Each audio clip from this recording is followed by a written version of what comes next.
business partner who betrayed his best friend 25 years ago seeks out his old friend when diagnosed with cancer. An unexpected journey of forgiveness.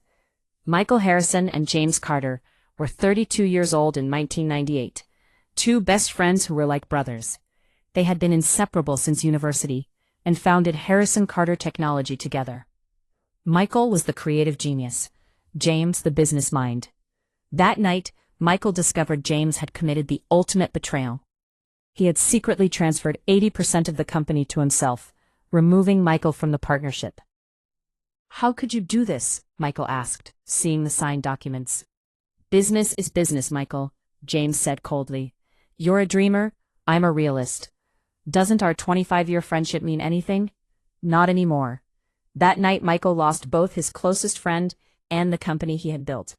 In 2023, Michael Harrison, now 57, ran a small graphic design studio. Married, with 2 children, he lived a modest but happy life. James Carter had transformed Harrison Carter Technology into a billion-dollar tech giant. Rich, powerful, but alone. 2 failed marriages, broken family ties. The 2 former friends hadn't spoken for 25 years. Michael carried his resentment inside, while James battled with his conscience. James Carter was diagnosed with pancreatic cancer, stage 4, life expectancy 6 to 12 months. Sitting alone in the doctor's office, James reflected on his life. He had millions, achievements, but no one by his side. "You need to inform your family members," the doctor said. "I have no family," James said quietly. "No one." That night in his penthouse he found photos from 25 years ago. Days when he and Michael laughed together, dreamed together. "What have I done?" he murmured.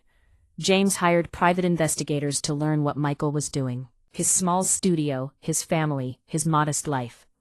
"I want to apologize for what I did to him," he told his assistant Linda. "Mr. Carter, 25 years have passed. He might not forgive you." "I know, but I have to try." James went to Michael's studio. He saw the sign on the door. Harrison Designs, creating beautiful worlds. He couldn't bring himself to go inside.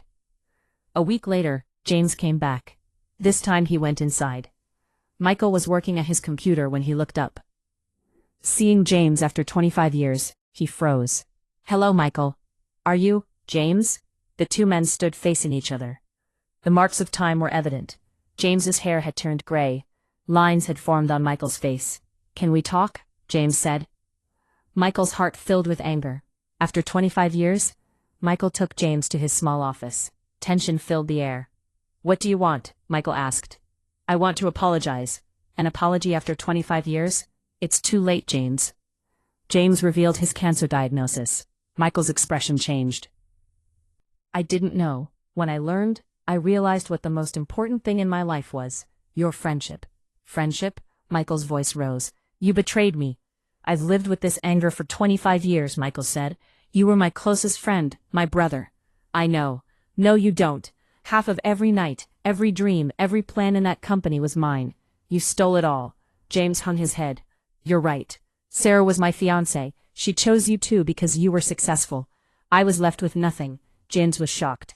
He didn't know Sarah had left Michael for him. "Sarah didn't marry me," James said quietly. "What? After you left we dated for 6 months, but you were always between us, because she loved you." Michael was surprised.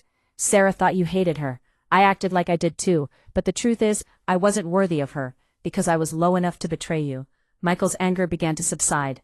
"Michael, I've regretted it every day for 25 years. As the company grew, as success increased, so did the emptiness." "Why?" Michael asked. "I had no one to share it with. You weren't there." James pulled out an old photo from his pocket, a picture of them taken in university. "This has always been in my wallet. I never forgot you." Michael looked at the photo. The innocent happiness of those days. That night Michael told his wife Susan everything. "I've lived with this resentment for 25 years. But now, he's dying." "What do you feel?" Susan asked. "Mixed. Part of me is still angry. Part of me, it hurts. Maybe it's time to forgive." "How can I forgive? He stole my dreams." "But resentment is destroying you. Can't you see that?" A week later Michael called James. "I want to talk." This time they met at the hospital. James was undergoing chemotherapy. "You look terrible," Michael said. "Feel terrible too," James said with a smile. As they talked, they discussed old times, university years, first projects, shared dreams. "Those days were real," James said. "Everything after I betrayed you was a lie." James showed Michael the projects from their old company. "Michael, I've paid royalties for every project I made using your ideas." "What?" "For 25 years I've been depositing money into an account in your name. Every cent you deserved is there." Michael was shocked. "Why?" "Because those ideas were yours. I just stole them." The account balance, $15 million. Michael said he didn't want the money. "I didn't steal money from you, I stole friendship." "That friendship is still here," James said, pointing to his heart. "It never disappeared." Michael felt James's sincerity. "James, you hurt me deeply." "I know, and I pay for it every day." "I forgive you," Michael said quietly. James's eyes filled with tears. During James's final months, Michael never left his side. "Just like in the old days." "Why are you here?" James asked one day. "Because you're still my friend." "After 25 years? After a 25-year break?" James smiled. "You were always the better one." Together they looked at old projects, told old stories. "Michael, I'm going to ask you for something. Whatever you want. I'm leaving you 60% of the company. The remaining 40% goes to charities." "James, no. This company is our company. It always should have been." Michael had to accept. "But I have one condition," Michael said. "I won't change the company name back to Harrison Carter Technology. It will remain Carter Technologies." "Why?" "Because you made it what it is. This is your legacy." During James's final days, Michael was constantly by his side. "Michael, I want to tell you something." "Tell me." "The biggest mistake I made 25 years ago was losing you." "You didn't lose me, I lost you. But now I've found you again. We finally made peace. We're finally brothers again." When James died, Michael was beside him. His last words were, "Thank you." "For what?" "For forgiving me. For giving me a second chance." Michael was crying. "I thank you too." "For what?" "For teaching me to stop carrying resentment." At James's funeral, only Michael and his family attended. No one else came. Michael gave a speech. "James Carter was my closest friend. He betrayed me, but then he taught me how to forgive. He wasn't just my business partner. He was my brother. And brothers sometimes make mistakes." At the funeral, Michael placed their old photos in James's coffin. Michael took over management of Carter Technologies. His first act was to change the company culture. "But we'll fulfill this dream the right way." He made it a profit-sharing, employee-friendly place. "We'll learn from James's mistakes," he told the employees. Michael founded the James Carter Second Chance Foundation in James's memory. The foundation gave new opportunities to young people who had made mistakes, providing forgiveness and reconciliation training. James's biggest lesson was this, Michael would say: "To err is human, to forgive is divine." Michael found employees who had left the old company. Most hated James. "Come, listen to his real story," Michael said. At the meeting, he told about James's regret, his transformation in the final months. He wasn't a bad man, he had just lost his way. Most of the former employees were moved. Susan supported Michael's transformation. "When you forgave James, you freed yourself too." "How so?" "You carried resentment for 25 years, now that weight is gone." Michael really did feel lighter. "James didn't just apologize to me.